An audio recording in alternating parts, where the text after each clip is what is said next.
Dans cette grande édition sur Ecofin Télévision, nous parlerons du rôle que doivent jouer les commissaires aux comptes nommés au sein des établissements durant l'exercice de leur mandat quinquennal, placé au cœur de la cérémonie de remise de brevets qui s'est déroulée ce jeudi 1er février. Dans ce journal, toutes les précisions possibles. La direction générale de Kinshasa équipe en outils informatiques son personnel afin de bien prendre en charge le contribuable quinois pendant toute la période de la grande échéance 2024. Le directeur général de cette administration fiscale a procédé personnellement à l'octroi de ces matériels le mercredi et le jeudi. On en parle également dans cette édition. Commerce des bâches à la croisée de difficultés des agents du secteur. Ce secteur n'est pas épargné au ralentissement commercial à Kinshasa. Ecofin Télévision est allé à la rencontre de ces commerçants pour s'enquérir de leurs principales difficultés. Dans cette édition, vous en saurez un peu plus, mesdames et messieurs. Voilà tout pour la vitrine de votre journal. Les développements et de bien d'autres sous peu. Bienvenue dans cette grande édition sur Ecofin Télévision, mesdames et messieurs. La cérémonie de remise de brevets aux commissaires aux comptes nommés au sein des établissements publics en octobre dernier s'est déroulée ce jeudi 1er février au fleuve Congo Hôtel. Plusieurs personnalités de marque, dont le Premier ministre Jean-Michel Samaloukonde et l'inspecteur général de finances, chef de service de l'IGF, Jules Alinguetekei, ont rehaussé de leur présence le rôle que doivent jouer ces animateurs publics durant l'exercice de leur mandat quinquennal était placé au cœur de la rencontre. Igor Biwaka et Jomanana pour le reportage.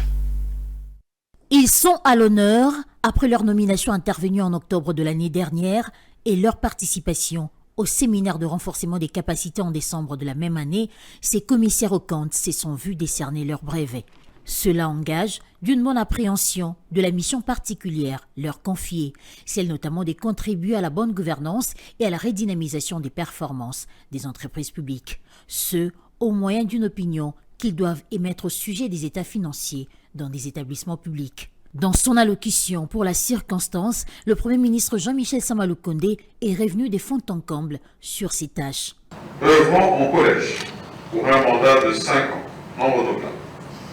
Les commissaires aux comptes qui ont principalement comme tâche la surveillance et le contrôle des opérations financières de l'établissement public ont un rôle indéniable dans la bonne gouvernance et dans la redynamisation du modèle d'évaluation de la performance aussi bien des établissements publics que des entreprises du portefeuille. Bien avant l'intervention du chef de l'exécutif congolais, l'inspecteur général chef des services, Jules Alinguetekei, avait axé son discours, entre autres, sur les difficultés qui attendent ces animateurs publics dans l'exercice de leurs tâches et leur a réitéré de l'accompagnement de l'IGF.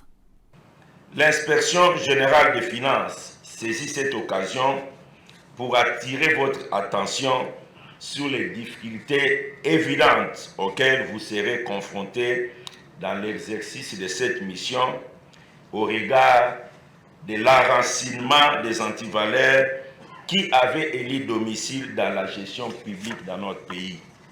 Elle sera toujours là pour vous offrir son accompagnement dans l'accomplissement de votre mission pour barrer la route à toute forme de prédation.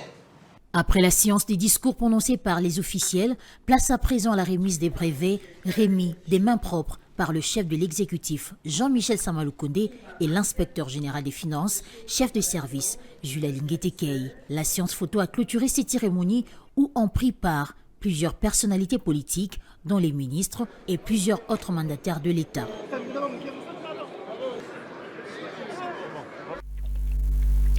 À l'issue de cette même cérémonie des remises de brevets, quelques commissaires aux comptes, à l'instar de Nanou Mukawaninga et de Simon Mwamba, conscients de leurs tâches, se sont réjouis de la tenue de cette manifestation et se sont dit prêts à exercer convenablement ces missions leur dévolues, notamment le renforcement du budget de l'État. On les écoute. Les impressions sont bonnes. Parce que ce brevet, nous l'avons reçu à titre de couronnement, à titre de récompense, après une belle formation que la primature et l'inspection générale des finances aussi, l'Organisation nationale des experts comptables, avaient organisé à notre intention, besoin de renforcer les capacités des experts comptables nommés commissaires aux comptes. Mes attentes, franchement, c'est de pouvoir matérialiser cette cérémonie, c'est-à-dire là, c'est juste un signe, mais le travail, c'est sur le terrain. Donc, le gouvernement compte sur nous.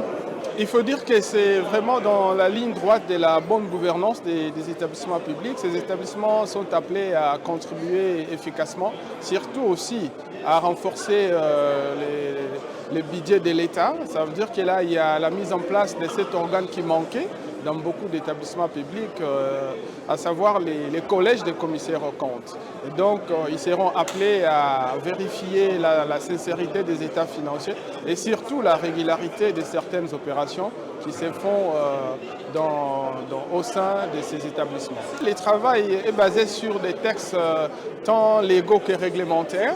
Donc, chaque organe, chaque structure organique est bien organisée autour de ces textes-là.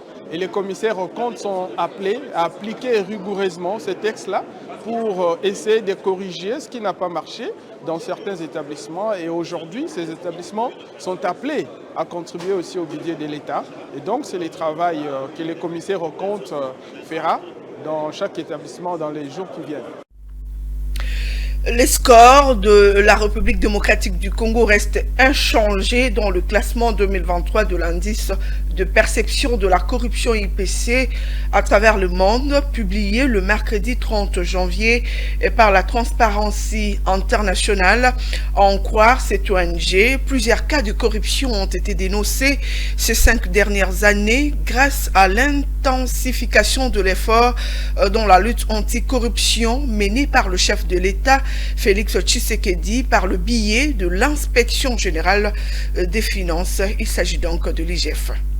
D'après cet indice qui classe 180 pays et territoires selon leur niveau de corruption dans les secteurs publics, la RDC a obtenu un score de 20 sur 100 points et occupe donc la 162e place du classement pour l'année 2023 publié par Transparency International. Si l'ONG constate le statu quo côté score du pays, elle souligne par ailleurs l'engagement politique du président Tshisekedi et les efforts acharnés consentis durant ces 5 dernières années dans la lutte contre la corruption. Efforts dans lesquels l'inspection générale de finances joue une grande partition.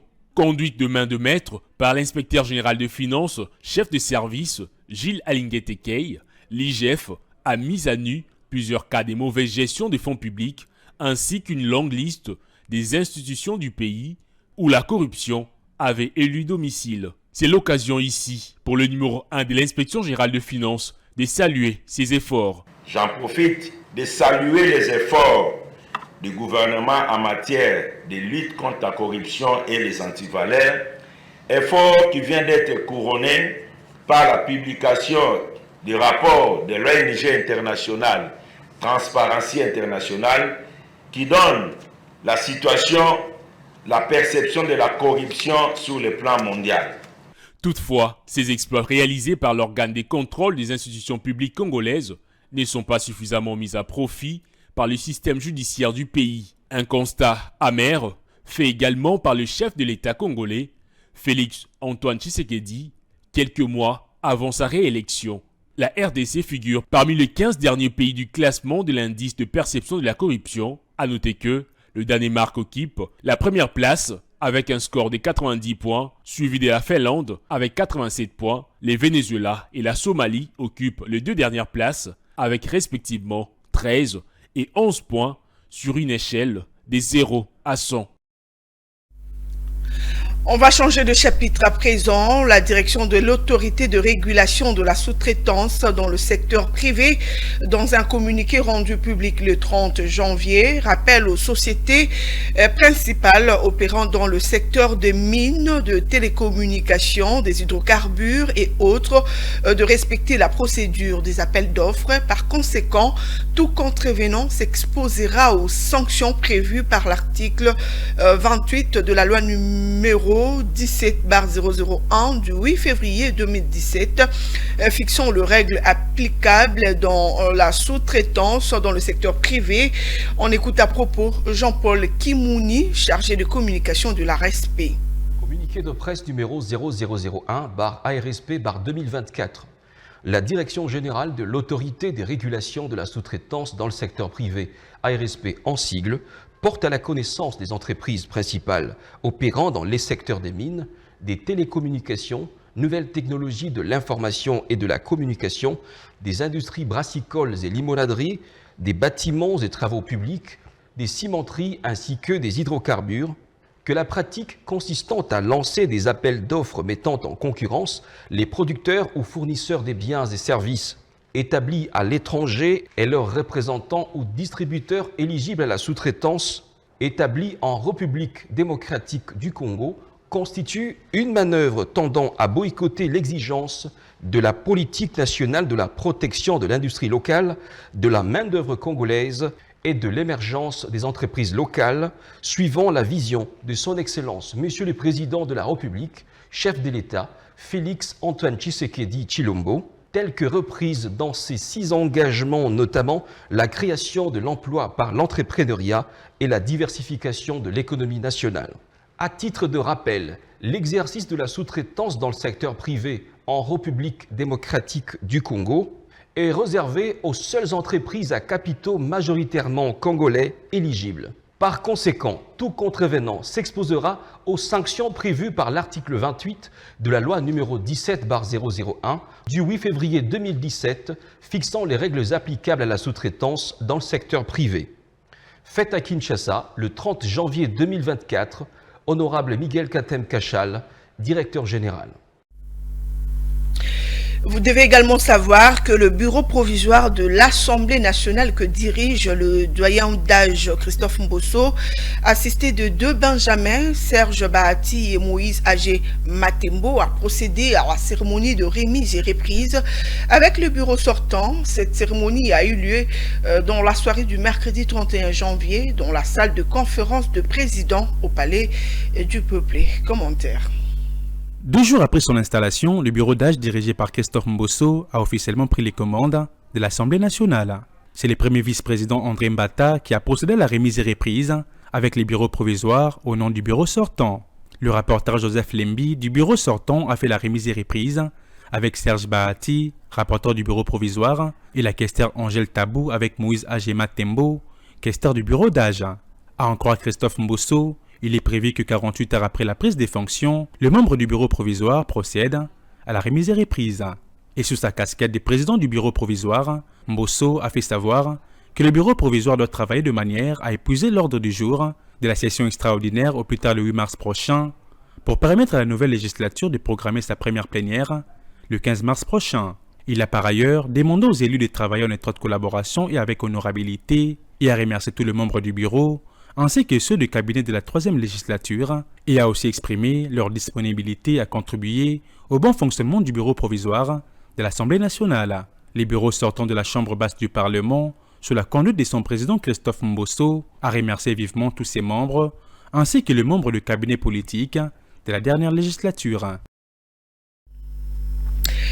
Prendre efficacement en charge le contribuable quinois durant toute la période de la grande échéance 2024 est l'objet de la remise par le directeur général de la Direction générale de recettes de Kinshasa, Miché Moussaka Mayelenkai, d'un grand lot d'équipements informatiques comprenant entre autres groupes électrogènes, ordinateurs, imprimantes et autres fournitures des bureaux au cours d'une cérémonie qui s'est tenue le mercredi 31 janvier au siège de la DGRK à la commune de Lagombe. Grace Luyanga et Jomanana étaient là présents pour le compte d'Ecofin Télévision. Suivez. C'est au cours de cette cérémonie à laquelle plusieurs cadres, chefs de service et agents pris part que ces lots de matériel destinés aux centres opérationnels des impôts et aux directions de recettes a été remis symboliquement aux différents responsables de service. Le directeur général Miché Moussaka a lui-même procédé à la remise de ces équipements. Dans son mot de circonstance, le numéro 1 de la régie financière provinciale de la capitale a tenu à expliquer l'importance de ces gestes. La rencontre de ce jour s'inscrit dans le cadre de la distribution des équipements informatiques qui vont nous aider tous à mieux préparer et prendre en charge les contribuables durant toute la période de la grande échéance 2024. Concernant les différents défis à relever pour l'année 2024, Miché Moussaka a appelé ses agents à doubler les efforts et aller au-delà dans l'optique d'élargir l'assiette fiscale, croître les niveaux des recettes et permettre à l'administration financière à refléter l'image d'un service public de qualité. Rappelant en outre les attentes de la ville face à la grande échéance du 1er février 2024. Pour cette année 2024, nous devons doubler d'efforts, voire même d'aller au-delà afin de nous permettre d'élargir l'assiette fiscale. Un des responsables d'un centre bénéficiaire de ces outils de travail revient sur l'utilité des équipements reçus. On ne peut pas faire un bon encodage à temps utile, à temps réel, si nous n'avons pas d'électricité. Comme il est recommandé à tous les centres de pouvoir travailler dans la base, nous sommes tout simplement indiqués de pouvoir matérialiser la volonté de nos autorités en travaillant dans la base et en ayant certainement ce matériel en opération. À noter que ces matériels ont été remis aux différents centres de recettes, notamment Massina, Télé, Maluku, Ngaba, Selembao, Cité Verte, Bumbu, Makala, Kiseso, Mongafula Est, Mongafula Fleuve et bien d'autres.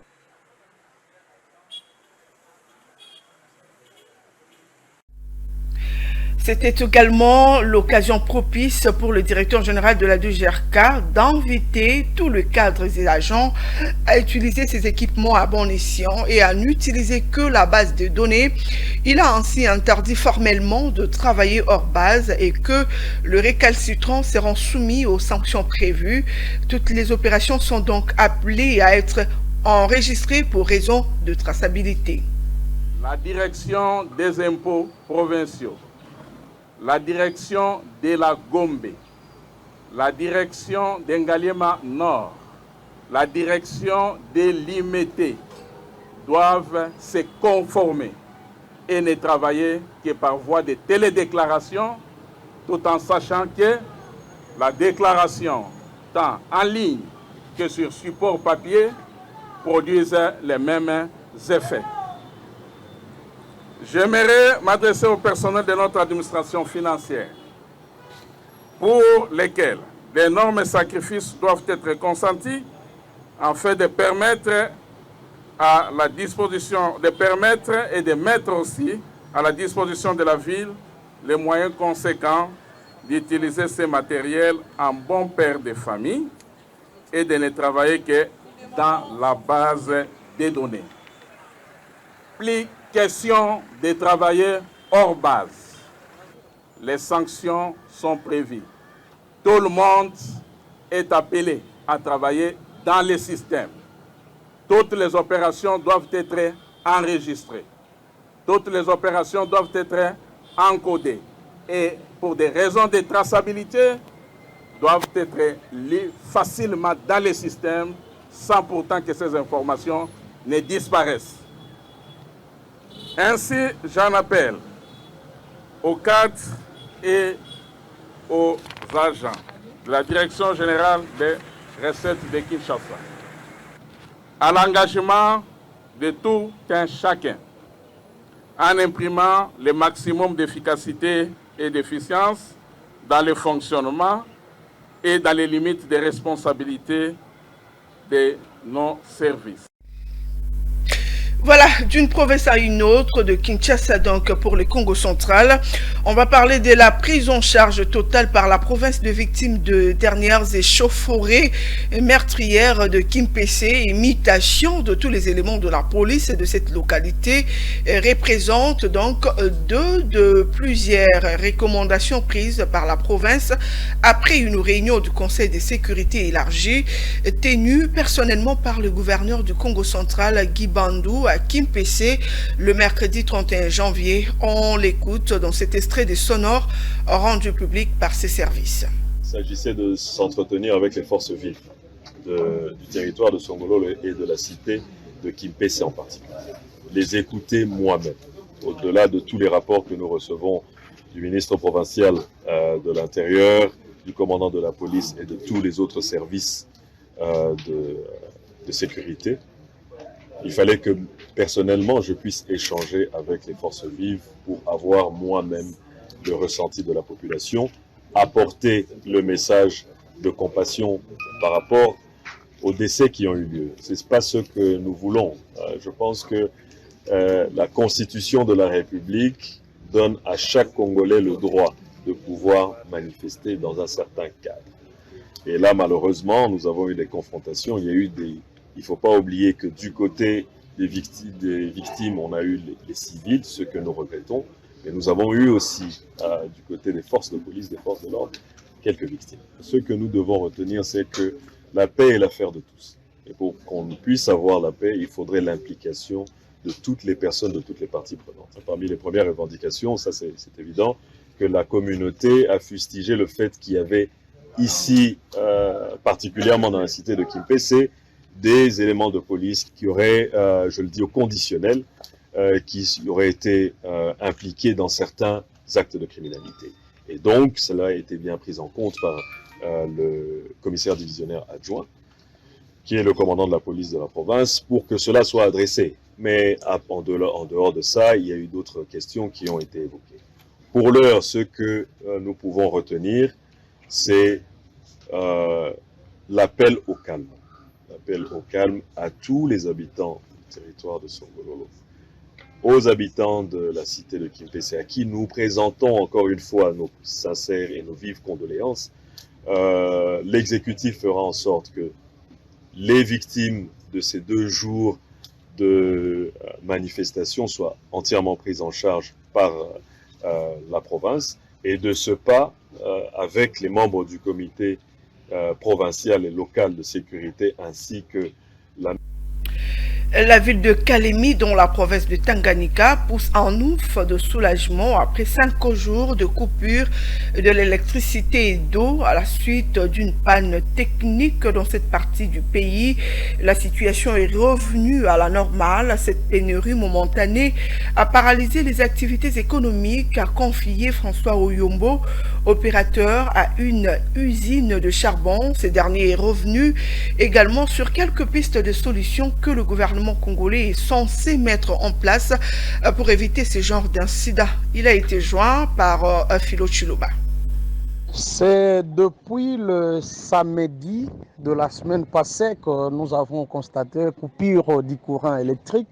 Le rétablissement du courant était intervenu hier dans les après-midi, vers 17h que le courant est rétabli. C'est vrai que dans notre pays, beaucoup d'activités dépendent de l'électricité ainsi que de l'eau, le courant et ainsi que de l'eau.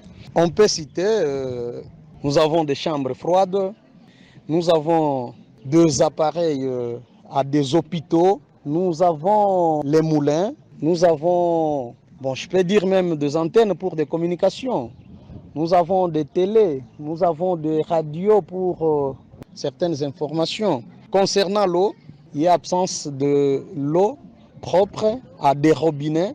Les gens font un recours à des rivières et aux lacs. Les gens trouvent directement des maladies, des choléra. Il y avait une coupure, le câble électrique était tombé dans la ligne Kalemi-Bendera. Alors on était en train de réparer ça, de faire le raccordement. Ils ont fini et ils ont rétabli le courant. Ce que nous pouvons demander aux autorités de la ville-province d'Itanganyika est de faire revivre les groupes électrogènes qui distribuaient de l'électricité à 2 avenues, à tour de rôle. Une fois il y a coupure, il y avait ces groupes-là qu'on allumait pour essayer de donner de l'électricité par-ci, par-là. Ça, c'est 1.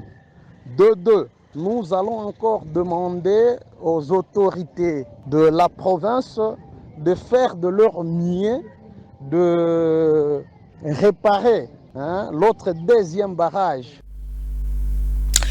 De retour à Kinshasa, le ralentissement des activités commerciales frappe également le business de bâche.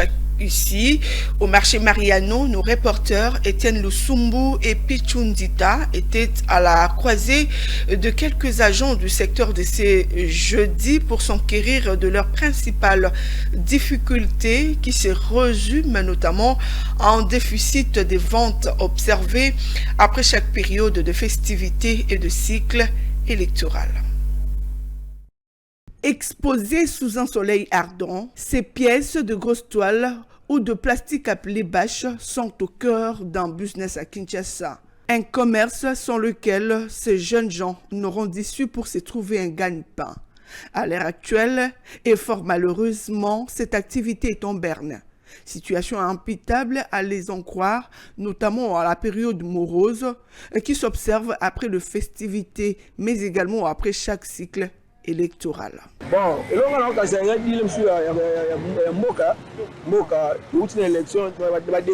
Les activités tournent toujours au ralenti après les périodes festives, voire les élections. Peu d'engouement, une situation très inquiétante.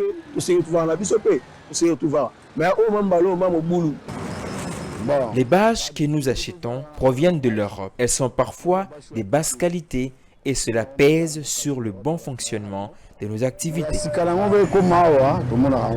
Ces bâches flexibles et imperméables servent notamment d'abri contre les intempéries. Elles peuvent également être utilisées comme toile de protection pour la peinture et bien d'autres encore. Je veux à présent vous lire le communiqué de la DGRK. Communiqué officiel numéro 01, barre 2GRK, barre 2GE, barre MMM, barre 0001, barre